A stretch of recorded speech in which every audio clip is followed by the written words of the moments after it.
Saat suamiku mengurus surat cerai untuk balikan dengan mantan istrinya, aku pergi dengan membawa seluruh harta dan harga diriku yang pernah ia rendahkan.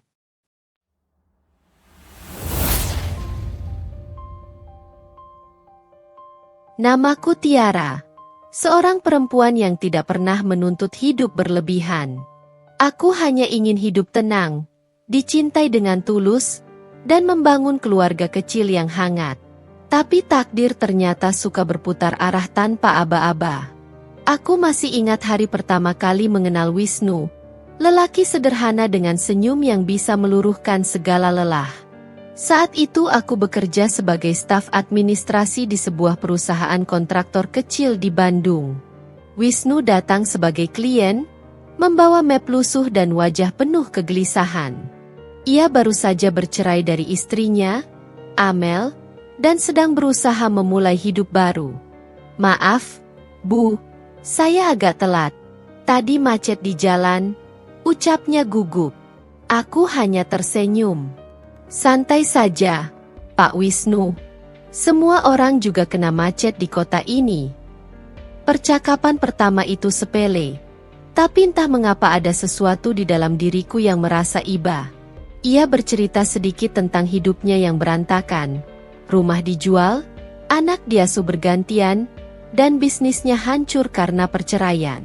Aku mendengarkan, bukan karena penasaran, tapi karena aku tahu seperti apa rasanya kehilangan arah dalam hidup. Waktu berjalan cepat. Dari klien, Wisnu berubah jadi teman. Dari teman, perlahan tumbuh rasa yang tidak bisa dijelaskan. Ia sering datang ke kantorku, sekadar membawa kopi atau bekal makan siang. Kadang kami berbicara tentang hal-hal sepele, harga bahan bangunan, mimpi masa depan, sampai rencana kecil tentang usaha bersama. Aku bukan tipe perempuan yang gampang jatuh cinta, tapi Wisnu punya sesuatu yang membuatku merasa aman. Ia tidak banyak janji, tapi setiap kata-katanya terasa nyata. Ia tidak berjanji akan membelikan rumah besar, tapi ia berjanji tak akan membuatku menangis. Dan saat itu, aku percaya. Setelah setahun berhubungan, Wisnu melamarku dengan cara yang sederhana.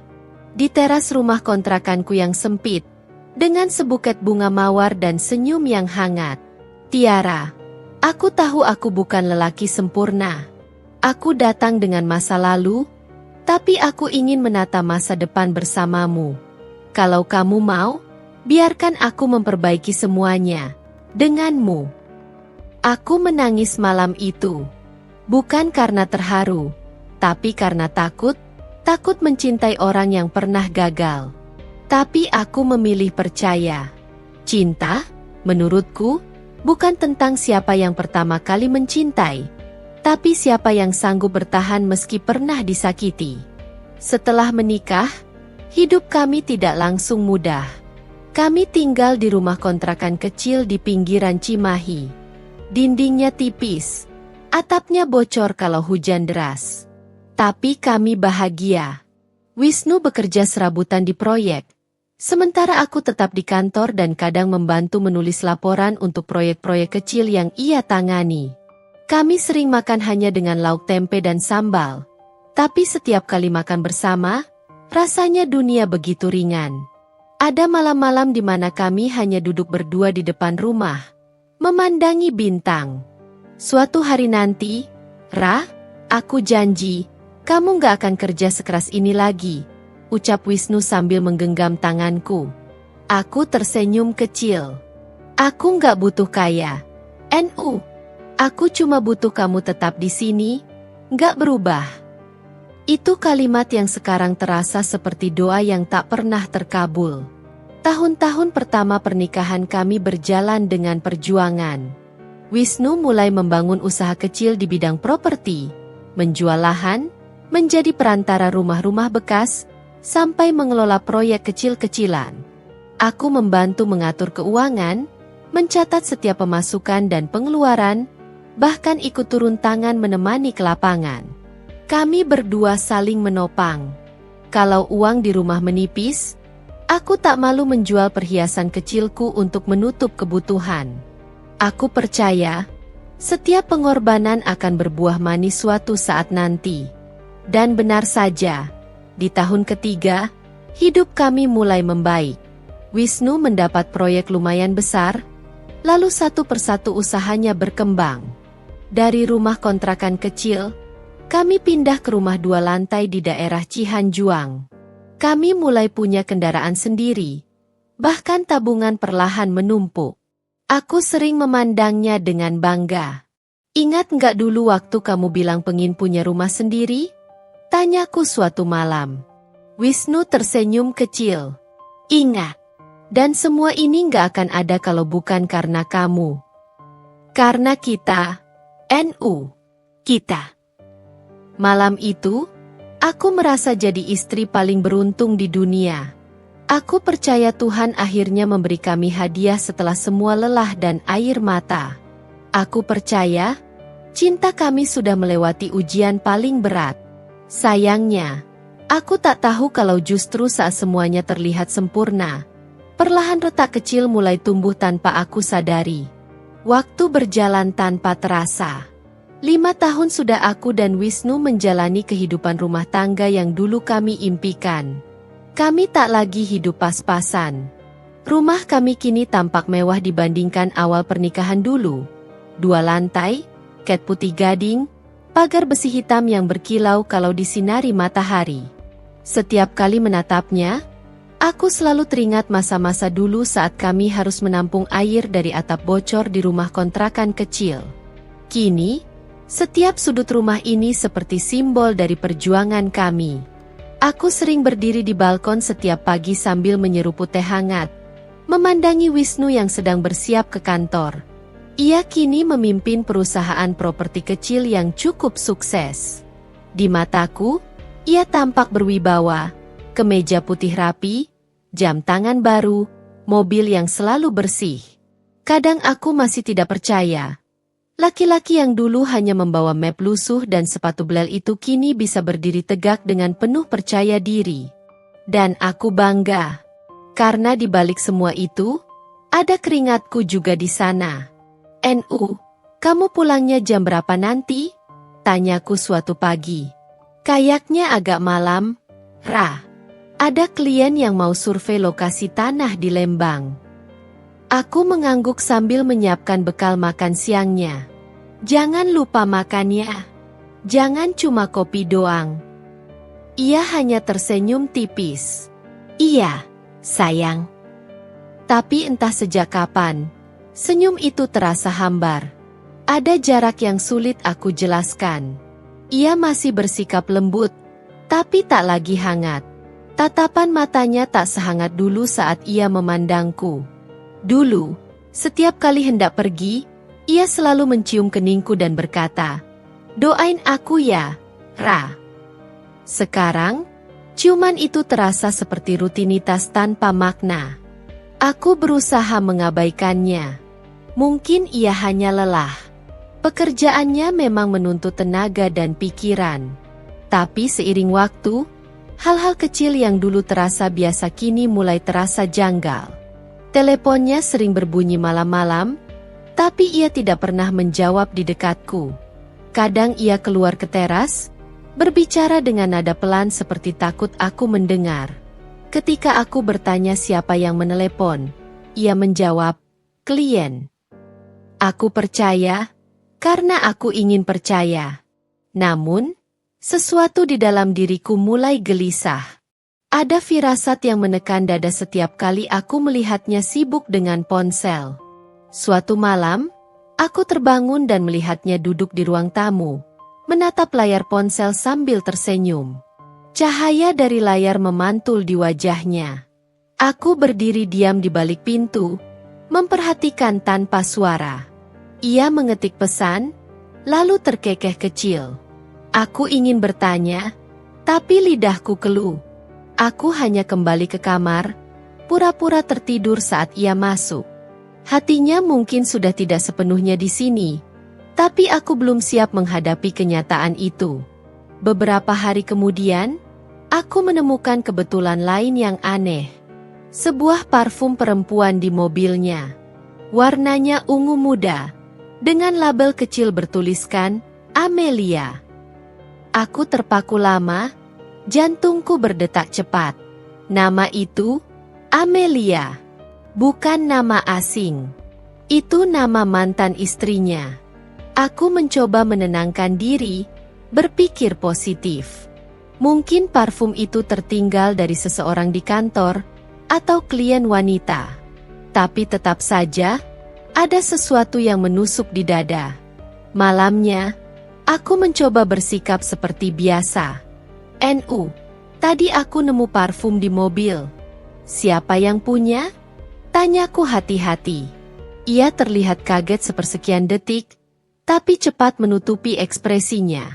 "Oh, itu punya teman kantor. Dia nitip, tadi barengan pulang." "Teman kantor?" "Iya, nggak usah mikir macem-macem lah, Ra." Nada suaranya terdengar agak kesal, seolah aku menuduh. Aku diam. Dalam hati aku tahu, sesuatu sedang berubah. Tapi aku masih menahan diri untuk tidak memperkeruh suasana.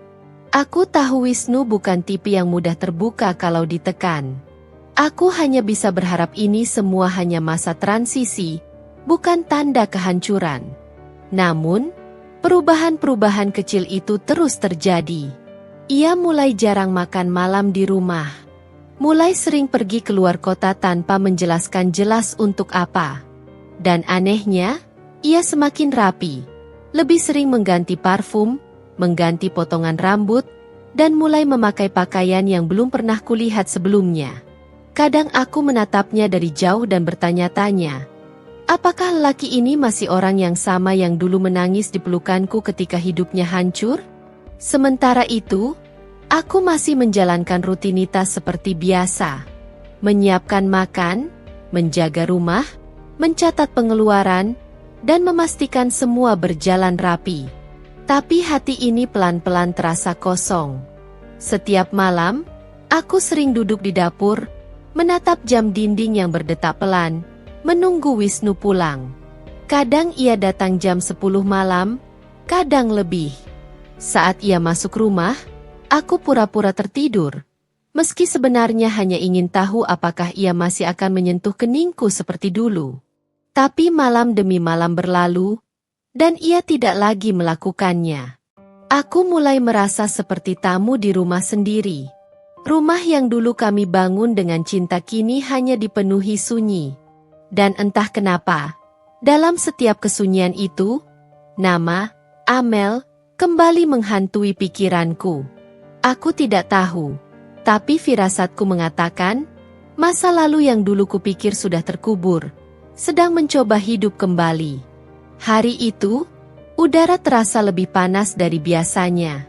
Aku sedang menyiram bunga di halaman ketika ponsel Wisnu yang tertinggal di meja teras berdering. Di layar, tertulis satu nama yang membuat darahku seketika dingin. Amel. Aku diam. Jemariku gemetar menahan dorongan untuk menjawab panggilan itu. Tapi akhirnya, aku hanya menatap layar yang berkedip sampai panggilan itu berhenti. Lalu muncul pesan masuk. "Nu, aku udah di kafe tempat biasa. Jangan lupa bawa dokumennya ya." Tempat biasa? Aku mengulang kalimat itu berkali-kali dalam hati. Aku tak tahu apa maksudnya. Tapi satu hal jelas, hubungan mereka tidak sekadar urusan kerja atau pertemanan. Ada sesuatu yang disembunyikan Wisnu. Sore itu, saat Wisnu pulang, aku tidak langsung menegurnya. Aku ingin melihat apakah ia akan jujur. Ia tampak tenang, bahkan sempat bersiul kecil saat melepas sepatu. Aku hanya memperhatikannya sambil berpura-pura sibuk menatap piring makan malam. "Capek, Nu?" tanyaku pelan. "Lumayan. Banyak urusan hari ini." "Urusan kantor?" "Iya." "Dengan siapa?" Ia berhenti sebentar, menatapku, lalu menjawab, "Partner lama." "Partner lama." Kalimat itu cukup membuat jantungku mencelos. Aku ingin bertanya lebih jauh, tapi aku tahu, Kalau aku memaksa, ia akan marah, dan aku tak akan dapat kebenaran malam itu. Jadi aku memilih diam. Tapi malam itu, aku tidak bisa tidur. Pikiran tentang Amel terus berputar. Aku tahu nama itu bukan sekadar masa lalu Wisnu. Itu masa lalu yang dulu nyaris menghancurkan hidupnya. Amel, mantan istri yang meninggalkannya saat Wisnu jatuh miskin, lalu menikah dengan pria lain yang lebih kaya. Aku ingat betul malam-malam saat Wisnu menangis di depanku karena merasa dikhianati. Dan sekarang, lelaki yang dulu berjanji tak akan menoleh ke belakang, justru kembali melangkah ke arah yang sama. Keesokan harinya, aku diam-diam mengikuti Wisnu. Ia bilang ingin menemui klien di sebuah kafe di Jalan Setiabudi. Aku menunggu di seberang jalan, mengenakan topi dan masker. Jantungku berdetak cepat seperti remaja yang hendak melakukan kesalahan besar. Dan di sanalah aku melihatnya. Wisnu duduk di sudut kafe, berhadapan dengan Amel. Amel tampak berbeda dari yang kuingat di foto-foto lama. Ia lebih dewasa, lebih berkelas. Rambut hitamnya tergerai rapi, bibirnya merah, dan senyum itu, senyum yang dulu, menurut Wisnu, palsu tapi memabukkan. Aku melihat bagaimana mereka tertawa bersama. Bagaimana Amel menyentuh tangan Wisnu di atas meja, dan Wisnu tidak menariknya. Dunia seolah berhenti berputar. Semua suara lenyap, kecuali degup jantungku sendiri yang terasa memekakkan telinga. Aku tidak menangis, tidak juga marah.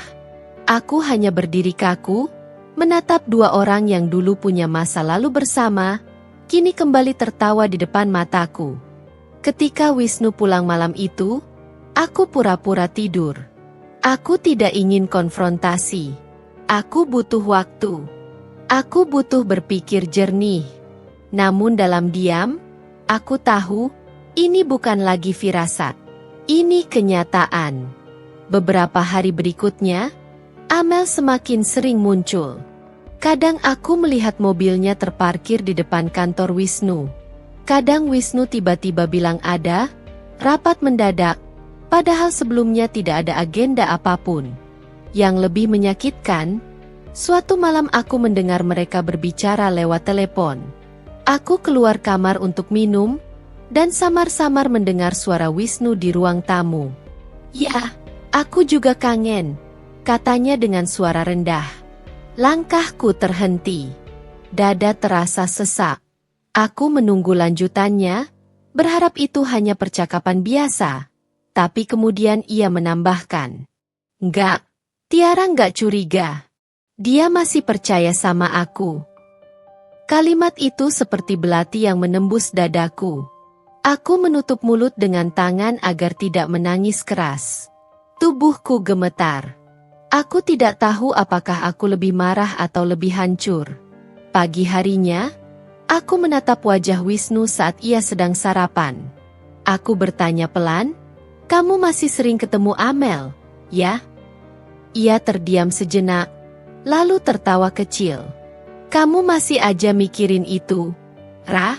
Aku cuma bantu dia soal anak, bukan urusan lain." "Kalau cuma soal anak, kenapa kamu sembunyi-sembunyi?" Ia meletakkan sendoknya dengan suara keras. "Kamu mulai nuduh lagi? Aku capek, Rah. Aku kerja, kamu curiga. Aku diam, kamu curiga. Aku harus gimana lagi biar kamu percaya?" Aku menunduk, menahan air mata. "Aku cuma nggak mau kehilangan kamu, NU." Wisnu berdiri, menatapku dingin. "Kalau kamu terus begini, justru kamu yang bikin aku pengen pergi." Kalimat itu menghantamku lebih keras dari apapun. Pergi? Setelah semua yang kami bangun bersama? Setelah semua pengorbananku?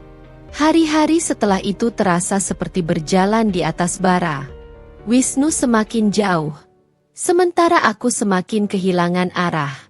Aku mencoba sibuk dengan pekerjaanku, tapi pikiranku tak pernah tenang. Sampai suatu sore, Aku menerima kabar dari salah satu teman lama Wisnu. Rah, kamu tahu nggak? Wisnu sering ketemu sama Amel di hotel dekat Dago. Aku membeku di tempat. Kabar itu seperti menegaskan semua yang selama ini kutolak untuk percaya. Aku tak tahu apakah harus menangis atau tertawa. Tapi satu hal pasti, sejak hari itu, cinta yang dulu jadi kekuatanku mulai berubah menjadi luka yang perlahan menggerogoti hatiku. Dan untuk pertama kalinya dalam pernikahan kami, aku mulai berpikir, mungkin aku harus berhenti jadi perempuan baik yang selalu memaafkan. Sudah hampir 2 bulan sejak aku tahu bahwa Wisnu kembali menjalin hubungan dengan Amel. 2 bulan sejak aku pura-pura tidak tahu apa-apa. Sementara hatiku hancur sedikit demi sedikit setiap hari. Aku mulai terbiasa menyiapkan makan malam tanpa tahu apakah Wisnu akan pulang atau tidak. Aku mulai terbiasa makan sendirian, mendengarkan denting sendok dan piring tanpa suara lain kecuali desah nafasku sendiri. Kadang aku menatap kursi kosong di seberang meja makan dan bertanya dalam hati, apakah cinta memang selalu berakhir begini? Wisnu kini lebih banyak diam kalau di rumah. Ia jarang memulai percakapan, jarang tertawa, jarang menatapku lama-lama. Kalaupun bicara, hanya seputar pekerjaan atau hal-hal ringan yang cepat berlalu. Namun aku tahu, pikirannya tidak di sini. Ia sedang memikirkan orang lain. Aku mencoba bersikap seperti biasa. Aku tersenyum, menanyakan kabar, bahkan tetap menyiapkan bajunya setiap pagi. Tapi di balik senyum itu, hatiku penuh retakan yang tak terlihat. Suatu malam, kami duduk di ruang keluarga. Aku menonton televisi, sementara Wisnu sibuk dengan ponselnya. Aku memberanikan diri berkata, "Kamu capek, NU?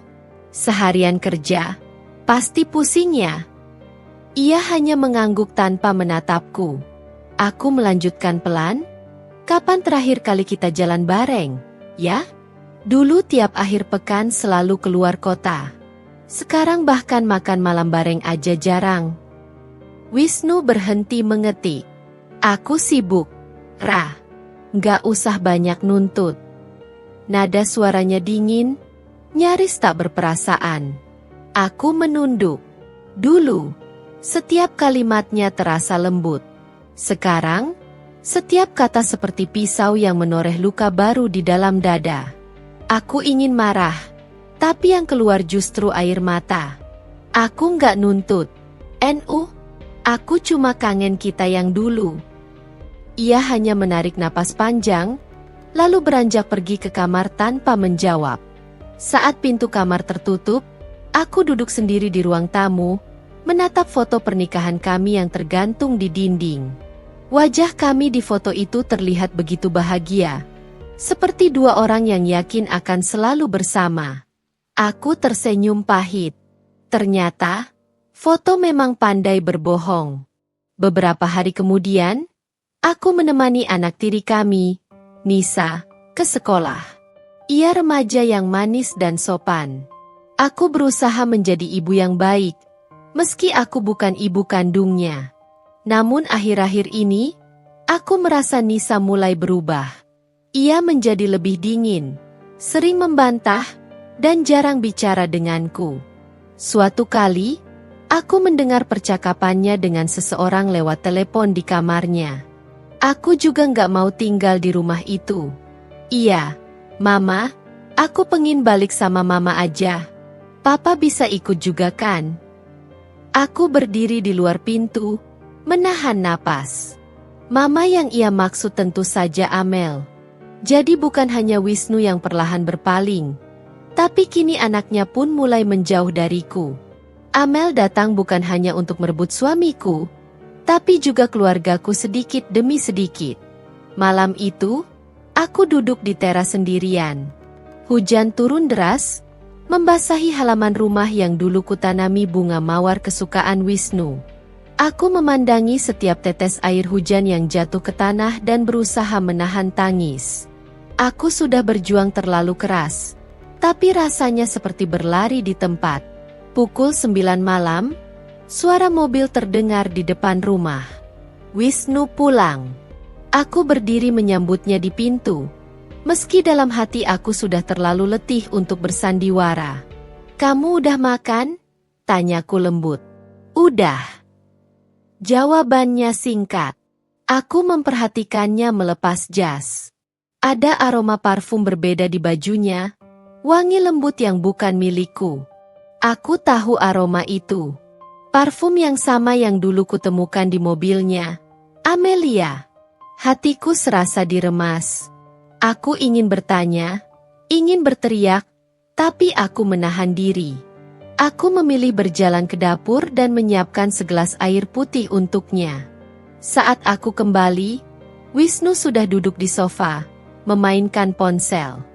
Aku meletakkan gelas di meja, lalu berkata dengan nada tenang yang kubuat seolah-olah aku tidak peduli. "Kalau kamu lelah dengan aku, bilang aja, NU. Aku nggak akan marah." Ia menatapku dengan pandangan kosong. "Kenapa kamu ngomong kayak gitu?" "Karena aku tahu kamu nggak lagi di sini, meskipun tubuhmu masih di depan aku." Wisnu berdiri pelan, wajahnya tegang. "Kamu mulai ngaco, Ra." Aku tersenyum kecil. Mungkin. Tapi setidaknya aku masih tahu rasanya dicintai. Sebelum semua ini jadi asing. Wisnu tidak menjawab. Ia hanya menghela napas panjang lalu masuk ke kamar. Aku menatap punggungnya sampai menghilang.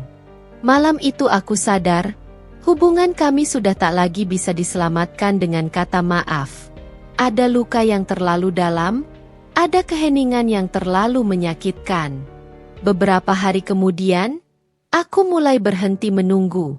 Aku tidak lagi menanyakan kemana Wisnu pergi, tidak lagi memeriksa ponselnya, tidak lagi memaksakan senyum. Aku hanya menjalani hari seperti robot. Bangun, bekerja, memasak, tidur. Tapi di dalam hatiku, mulai tumbuh sesuatu yang baru. Bukan cinta, bukan pula dendam.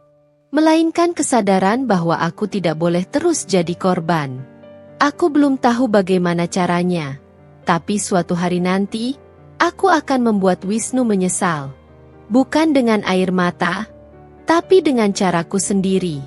Dengan cara yang akan membuatnya mengerti bahwa aku, Tiara, bukan perempuan yang bisa diinjak lalu dibiarkan begitu saja. Hari itu, entah kenapa aku bangun lebih pagi dari biasanya. Matahari baru saja menyelinap lewat celah tirai kamar, tapi pikiranku sudah penuh dengan banyak hal. Aku menatap sisi ranjang yang kosong. Wisnu tidak pulang semalam. Sudah menjadi hal biasa. Tapi pagi ini, hatiku terasa berbeda. Bukan lagi hancur, melainkan hampa.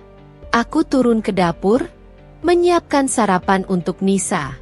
Di meja makan, ponsel Wisnu tergeletak, tertinggal semalam.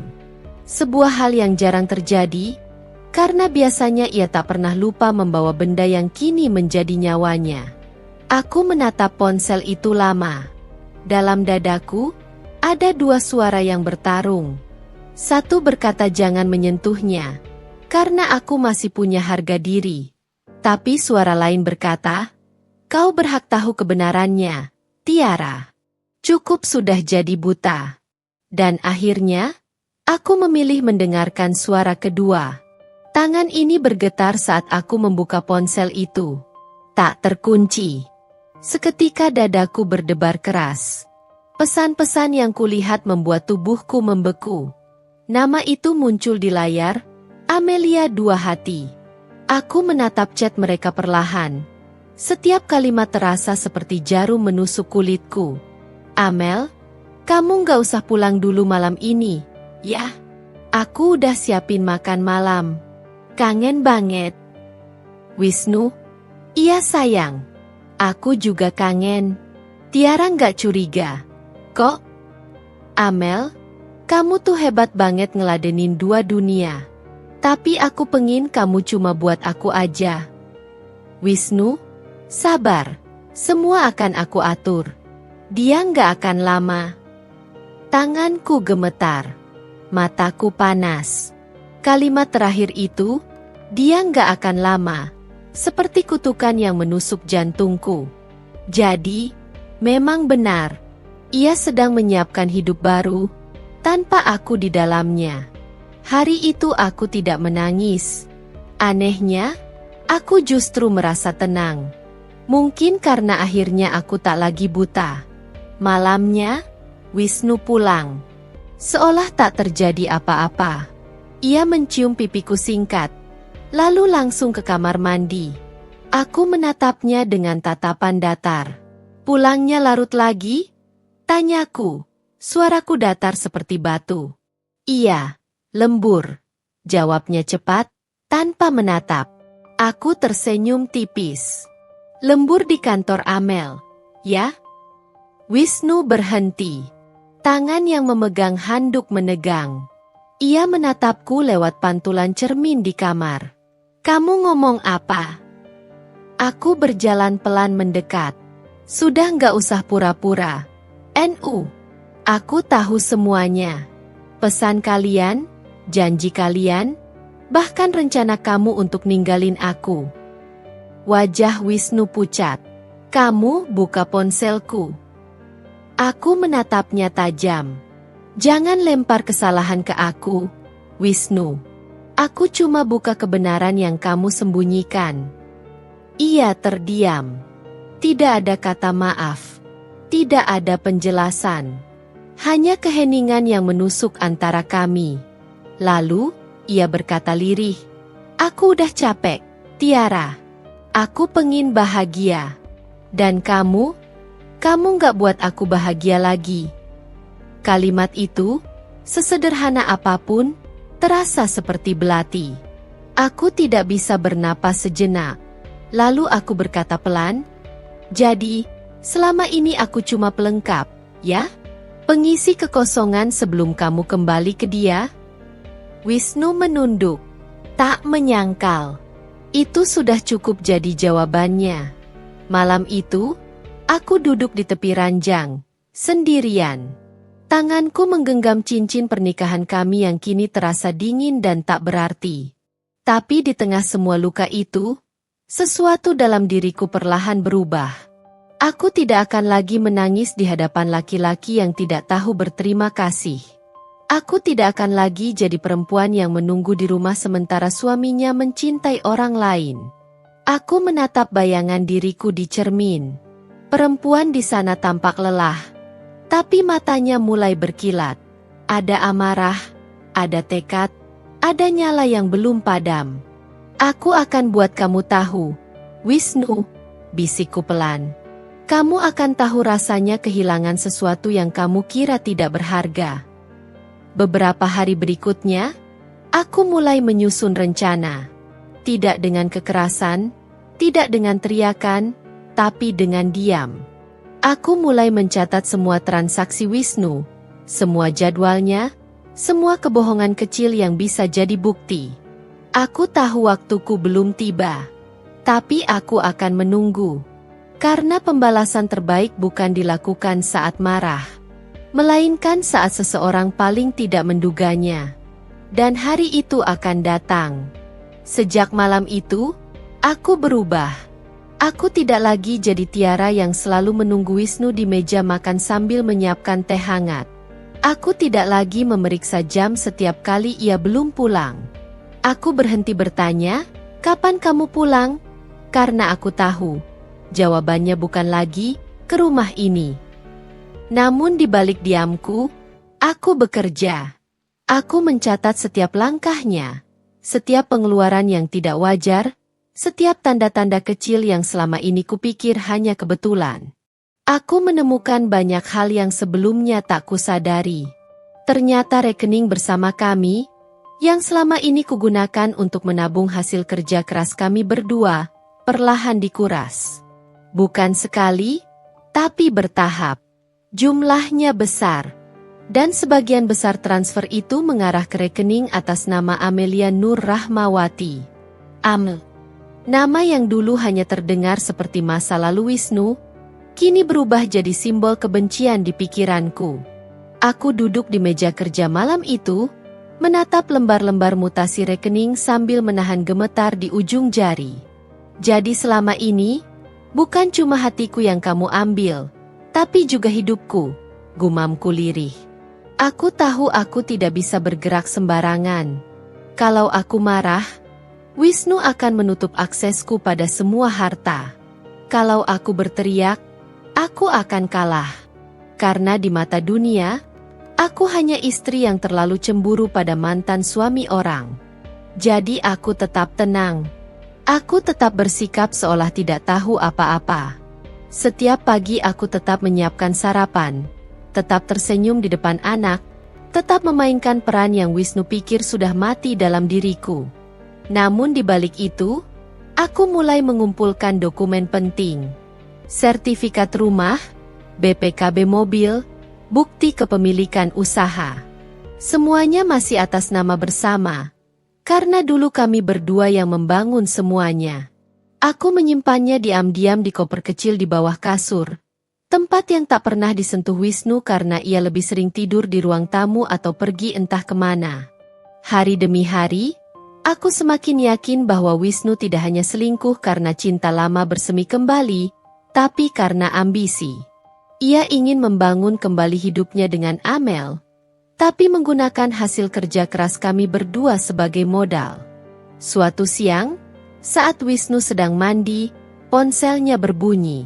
Aku hanya menatap sekilas, tapi nama yang muncul di layar membuat nafasku tercekat. Amel, cinta yang tak pernah padam, hati merah 2. Dan pesan itu muncul lagi, mengguncang pikiranku. Amel, sayang, aku udah urus semuanya.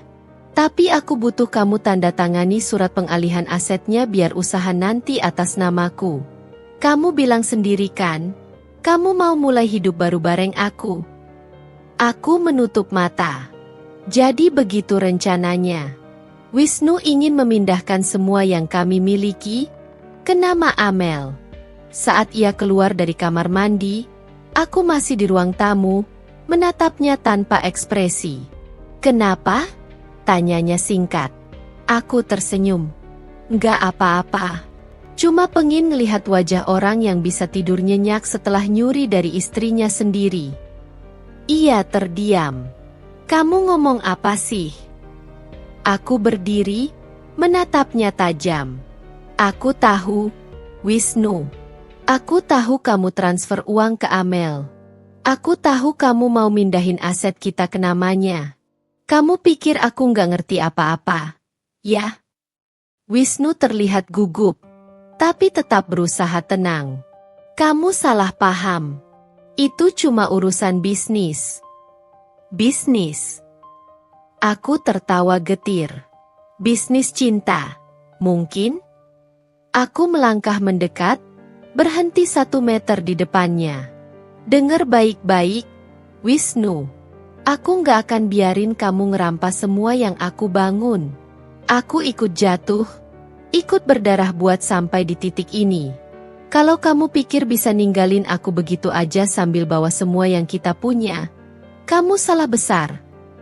Wajah Wisnu berubah. Untuk pertama kalinya, aku melihatnya takut.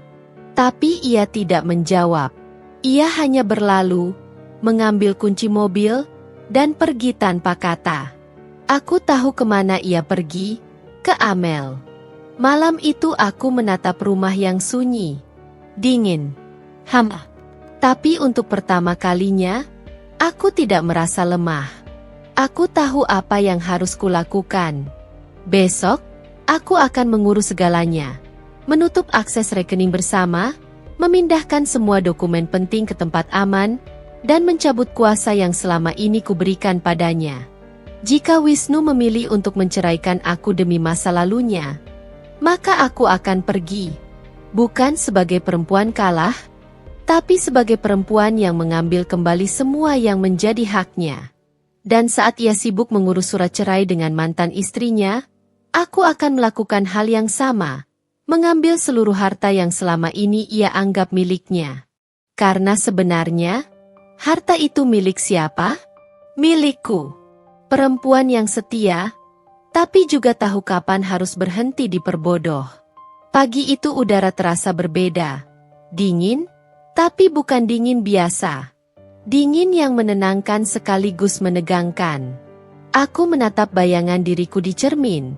Mengenakan blus putih dan celana panjang hitam, rambut disanggul rapi. Sekilas, aku terlihat seperti perempuan kantoran biasa.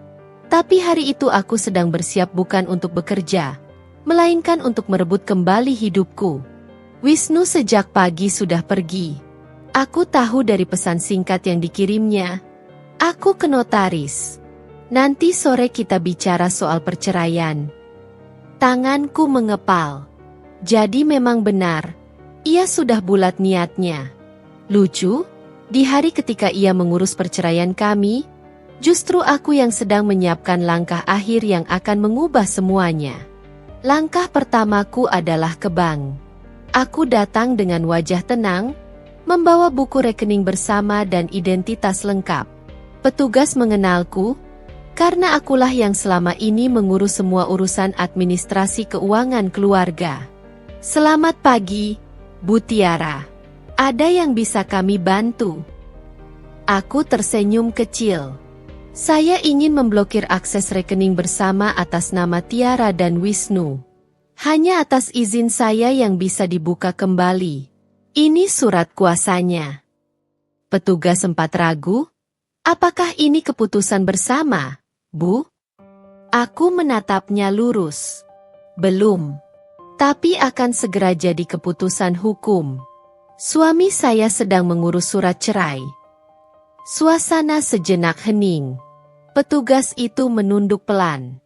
Ia tidak banyak bertanya lagi. Beberapa tanda tangan kemudian, rekening itu resmi dibekukan. Semua dana di dalamnya otomatis masuk ke rekening pribadiku, sesuai prosedur yang kuatur beberapa minggu sebelumnya. Satu langkah selesai. Langkah berikutnya, aku menuju kantor notaris langganan kami. Aku tahu, Wisnu dan Amel juga sering ke sana belakangan ini. Tapi aku datang lebih dulu, membawa semua dokumen asli kepemilikan, sertifikat rumah, BPKB mobil, akta usaha, dan bukti setoran modal. Bu Tiara, ada yang bisa kami bantu? Ya, saya ingin membuat surat perubahan hak kepemilikan sementara. Semua aset yang selama ini atas nama bersama, saya minta dibekukan sampai ada keputusan pengadilan tetap. Notaris itu tampak terkejut. Apakah Anda dan Pak Wisnu sedang dalam proses perceraian? Aku mengangguk. Benar. Dan saya hanya melindungi hak saya. Karena semua ini dibangun dari keringat saya juga. Prosesnya panjang, tapi aku tetap tenang. Aku tanda tangani semua berkas, satu demi satu, tanpa ragu. Dalam waktu 2 hari, semua aset yang sebelumnya bisa dijual atau dialihkan tanpa sepengetahuanku akan tertahan. Wisnu tidak akan bisa menjual rumah, menarik dana perusahaan, atau mengalihkan surat kendaraan tanpa persetujuanku. Aku tahu, setelah ini ia pasti marah besar. Tapi biarlah. Kalau aku pernah bisa diam ketika dikhianati, maka sekarang biarkan dia belajar bagaimana rasanya kehilangan kontrol atas sesuatu yang selama ini ia kira miliknya. Sore hari, aku pulang dengan hati lega. Rumah terasa sunyi, tapi ada kedamaian baru di dalamnya. Nisa sudah bermain di kamar, sementara aku duduk di ruang tamu, menatap foto pernikahan kami yang masih tergantung di dinding. Aku menatap wajahku sendiri dalam bingkai itu. Dulu mataku penuh cinta. Kini, hanya ada tekad. Aku tersenyum kecil, lalu melepas foto itu perlahan dan meletakkannya di atas meja. Tak lama kemudian, suara mobil terdengar di luar. Wisnu pulang. Wajahnya lelah, tapi masih penuh percaya diri seperti biasa. Ia duduk di sofa tanpa menyapaku, membuka map di tangannya dan berkata datar, "Besok kita ke pengadilan. Aku udah urus semua." Aku menatapnya dengan tenang. "Sudah? Tapi sepertinya kamu lupa sesuatu, Wisnu." Ia mengerutkan kening. Lupa apa? Aku tersenyum dingin. Kamu lupa kalau semua aset yang kamu pakai buat gaya hidup baru itu, udah aku amankan. Ia menatapku dengan mata membulat. Apa maksudmu? Aku berdiri pelan, menyerahkan satu lembar salinan surat dari notaris. Kamu nggak bisa jual rumah ini. Nggak bisa cairin uang perusahaan. Bahkan mobil yang kamu pakai ke rumah Amel itu pun, nggak bisa kamu pindah tanganin. Wisnu berdiri cepat. Wajahnya memerah. Kamu gila, Tiara. Itu semua hasil kerjaku. Aku mendekat, menatapnya lurus. Kerjamu? Kamu lupa. Siapa yang bantu urus semua proyek? Siapa yang nulis laporan? Ngejar pembayaran klien? Ngatur semua uang? Aku, Wisnu. Aku. Suasana hening. Nafasnya berat. Aku melanjutkan pelan. Kamu pikir kamu bisa ninggalin aku begitu aja setelah nyeret aku ke semua perjuangan kamu? Enggak, Wisnu. Kali ini aku nggak akan biarin kamu menang. Wisnu tak berkata apa-apa lagi. Ia hanya menatapku penuh kebencian. Lalu membanting map ke meja dan pergi keluar dengan langkah keras. Aku hanya berdiri di sana, menatap punggungnya menghilang di balik pintu. Dan untuk pertama kalinya dalam waktu lama, aku merasa menang. Bukan karena uang atau harta, tapi karena aku akhirnya berani melawan. Malam itu aku menulis di buku catatanku, sesuatu yang akan selalu kuingat. Kadang cinta bukan soal siapa yang bertahan paling lama, tapi siapa yang akhirnya sadar kapan harus berhenti. Aku menutup buku itu dengan senyum tipis. Besok, Wisnu akan tahu bahwa pertempuran baru saja dimulai. Dan aku sudah menyiapkan langkah terakhir yang akan membuatnya berlutut pada akibat dari pilihannya sendiri. Pagi itu, udara rumah terasa lebih tenang dari biasanya. Aku duduk di meja makan sambil menyesap teh hangat. Menikmati ketenangan yang anehnya terasa nikmat setelah berminggu-minggu penuh tekanan. Di luar, burung berkicau. Di dalam, hanya ada suara detak jam dinding. Ritme yang membuat hatiku yakin, semesta sedang di pihakku. Telepon rumah tiba-tiba berdering. Suara dari seberang membuat bibirku terangkat pelan. Bu Tiara, ini dari pihak notaris. Kami ingin mengonfirmasi bahwa semua aset telah resmi dibekukan. Jadi tidak bisa dilakukan transaksi apapun tanpa tanda tangan ibu. Aku menjawab lembut, terima kasih, Pak. Itu yang memang saya harapkan. Begitu teleponku tutup, aku tahu badai besar sebentar lagi datang. Tapi kali ini bukan untukku, melainkan untuk Wisnu. Siangnya, saat aku menjemput Nisa dari sekolah, sebuah mobil berhenti mendadak di depan rumah.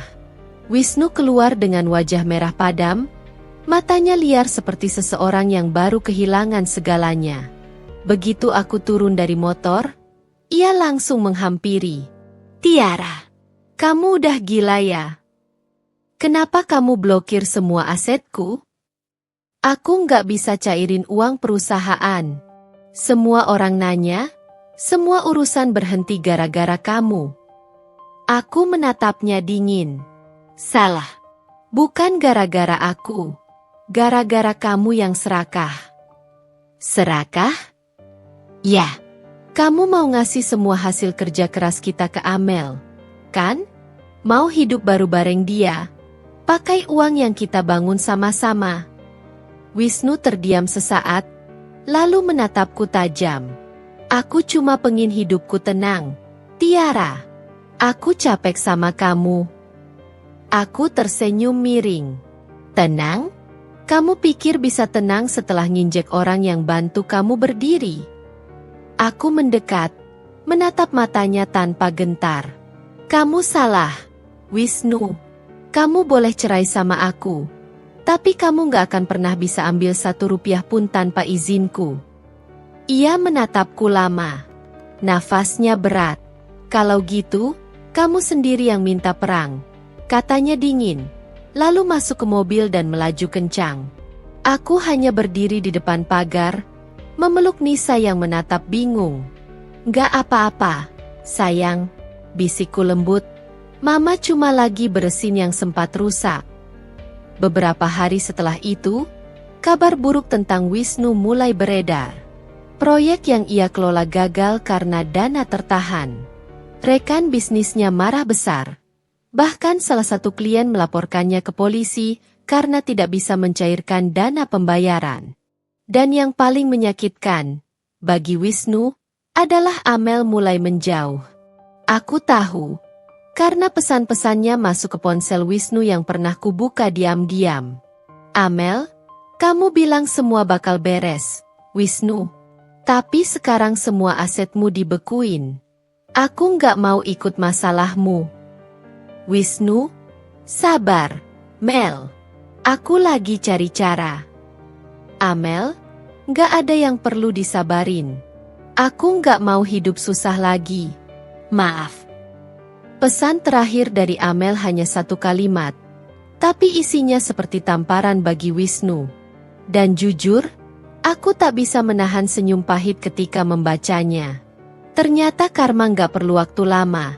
Ya, Tuhan, gumamku. Suatu malam, Wisnu datang lagi ke rumah. Kali ini ia tidak marah. Ia tampak kalah. Wajahnya kusut, rambutnya acak-acakan, bajunya berantakan. Ia berdiri di depan pintu, menatapku dengan mata memerah. Tiara, suaranya serak. Aku butuh bantuan.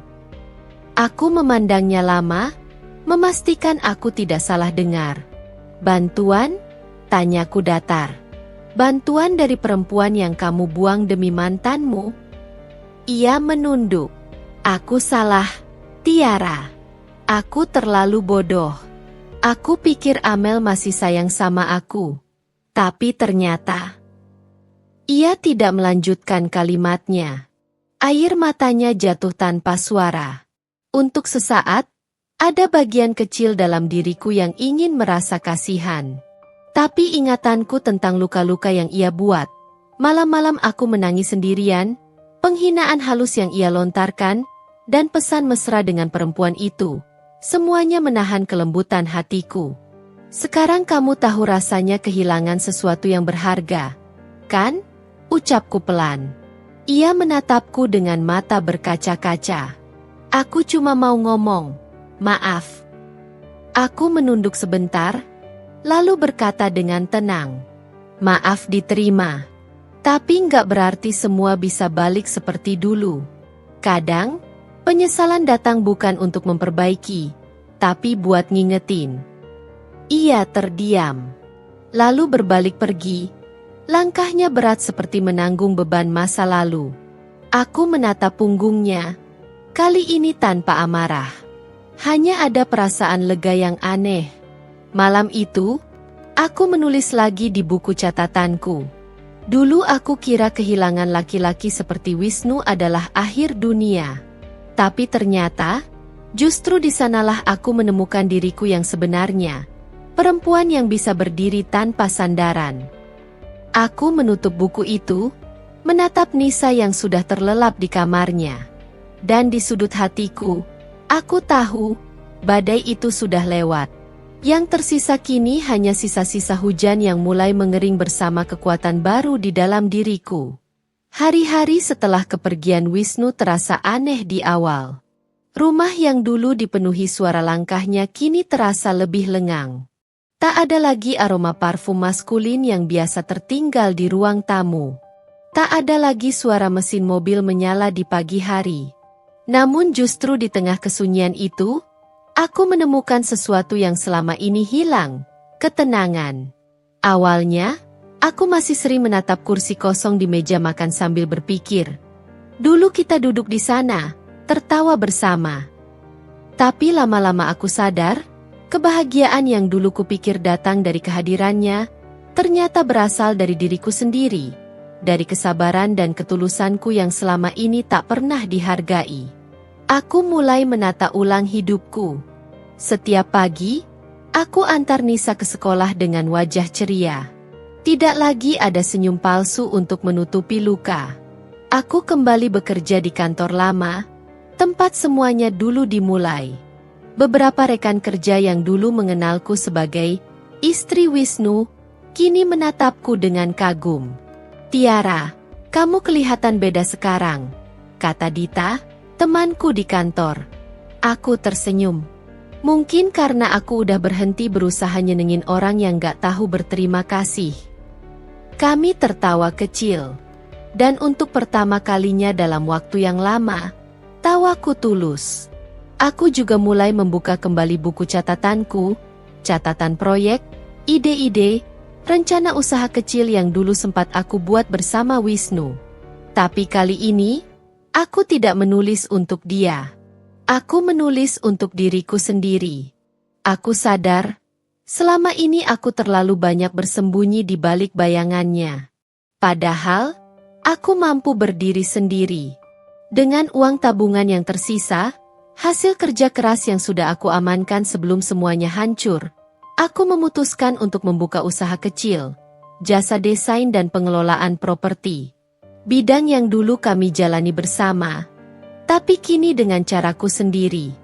Awalnya tidak mudah. Ada klien yang masih mengenalku sebagai istri Wisnu dan meragukan kemampuanku. Tapi aku belajar untuk tidak peduli.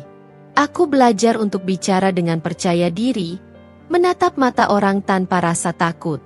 Dan lambat laun, hasilnya mulai terlihat. Satu proyek kecil selesai dengan baik. Lalu proyek lain datang. Hingga akhirnya, aku mulai sibuk lagi. Tapi kali ini bukan karena mengurus ego seseorang, melainkan karena aku sedang membangun kembali hidupku. Suatu sore, ketika aku sedang membereskan laporan, seseorang datang ke kantor kecilku. Aku tertegun. Itu Wisnu. Ia tampak berbeda. Kurus, rambutnya acak-acakan, wajahnya lelah. "Kamu kelihatan bahagia, Tiara," katanya lirih. Aku menatapnya tanpa ekspresi berlebihan. "Aku memang bahagia." Akhirnya, ia duduk, mencoba tersenyum tapi gagal. Aku kehilangan semuanya. Amel ninggalin aku, usahaku jatuh, dan aku nggak punya siapa-siapa. Aku hanya menatapnya. Itu harga dari pengkhianatan, Wisnu. Bukan kutukan, tapi konsekuensi. Ia menunduk. Aku tahu. Aku cuma mau bilang, aku bangga sama kamu. Kata itu membuat dadaku bergetar pelan. Ada perasaan campur aduk di dalamnya, antara lega dan getir. Aku nggak butuh kamu bangga, Wisnu. Aku cuma butuh kamu belajar menghargai yang dulu pernah berjuang buat kamu. Jawabku pelan. Kami terdiam lama. Untuk pertama kalinya, tidak ada kemarahan di antara kami. Hanya keheningan yang aneh, seperti dua orang yang akhirnya sadar, semua sudah selesai. Ia berdiri. Aku pamit. Semoga kamu selalu bahagia. Aku mengangguk. Dan semoga kamu belajar dari semua yang kamu hancurkan. Wisnu pergi tanpa menoleh lagi. Aku menatap punggungnya menghilang di balik pintu. Dan untuk pertama kalinya, tidak ada air mata. Hanya rasa damai yang menenangkan hati. Malam itu, aku duduk di beranda rumah. Angin berembus pelan, membawa aroma tanah setelah hujan. Nisa tidur pulas di kamarnya, dan aku menatap langit sambil tersenyum kecil. Tuhan, terima kasih. Bukan karena Engkau memberi aku laki-laki sempurna, tapi karena Engkau mengajarkanku arti kekuatan lewat luka yang Dia tinggalkan. Aku menulis lagi di buku catatanku. Dulu aku kira kehilangan Wisnu adalah akhir. Tapi ternyata, justru di sanalah aku mulai menemukan hidupku sendiri. Kini, aku bukan lagi Tiara yang dulu. Aku adalah Tiara yang tahu bagaimana jatuh, tapi juga tahu bagaimana bangkit tanpa menunggu seseorang datang menolong. Dan ketika aku melihat cermin malam itu, aku tersenyum pada perempuan di sana. Ia bukan lagi korban. Ia adalah pemenang. Bukan karena mengambil harta, tapi karena mengambil kembali harga dirinya. 3 tahun telah berlalu sejak hari terakhir aku melihat Wisnu. Waktu berjalan cepat, namun meninggalkan banyak pelajaran yang tak ternilai. Hidupku kini benar-benar berbeda. Bukan lagi di bawah bayang-bayang masa lalu, melainkan di bawah cahaya yang kupilih sendiri. Usahaku berkembang pesat. Dari hanya menangani proyek kecil, kini perusahaanku sudah dipercaya oleh banyak klien besar. Nama, Tiara Property Design, mulai dikenal karena hasil kerja yang rapi dan kejujuranku dalam setiap proyek. Banyak yang tak tahu, di balik kesuksesan itu ada begitu banyak air mata, luka, dan keberanian untuk mulai dari nol tanpa siapapun. Nisa pun tumbuh menjadi gadis kecil yang cerdas dan ceria. Ia sering menemaniku di kantor, duduk di samping meja kerjaku sambil menggambar rumah-rumah kecil di kertas. "Bu, nanti kalau aku besar, aku mau bantu ibu desain rumah juga," katanya sambil tersenyum. Aku mengusap kepalanya lembut. "Boleh, sayang. Tapi nanti rumah pertama yang kamu gambar harus untuk kamu sendiri, ya?" Ia mengangguk semangat. Dan di detik itu, aku sadar, hidupku sudah lengkap, tanpa Wisnu sekalipun. Suatu sore, aku mendapat kabar bahwa Wisnu jatuh sakit. Kabar itu datang dari sahabat lamanya yang masih sesekali berhubungan denganku. Awalnya aku hanya diam. Ada sedikit rasa iba, tapi tidak lagi ada luka. Luka itu sudah sembuh. Yang tersisa hanya bekasnya. Tanda bahwa aku pernah disakiti tapi berhasil melewatinya. Aku memutuskan untuk menjenguknya diam-diam di rumah sakit. Ketika aku sampai di sana, Wisnu tampak lemah di ranjang. Wajahnya pucat, rambutnya beruban sebagian. Amel? Tidak ada. Konon, ia pergi meninggalkan Wisnu setelah mengetahui usahanya bangkrut. Aku berdiri di depan pintu, tak ingin masuk terlalu dalam. Wisnu menoleh, menatapku dengan mata yang berkaca-kaca. "Tiara," suaranya serak, "aku nggak nyangka kamu datang." Aku hanya tersenyum tipis. "Aku cuma mau memastikan kamu baik-baik saja." Ia menunduk. Aku nggak pantas dimaafin. Aku menarik napas panjang. Mungkin dulu iya, tapi sekarang, aku udah nggak punya alasan buat marah.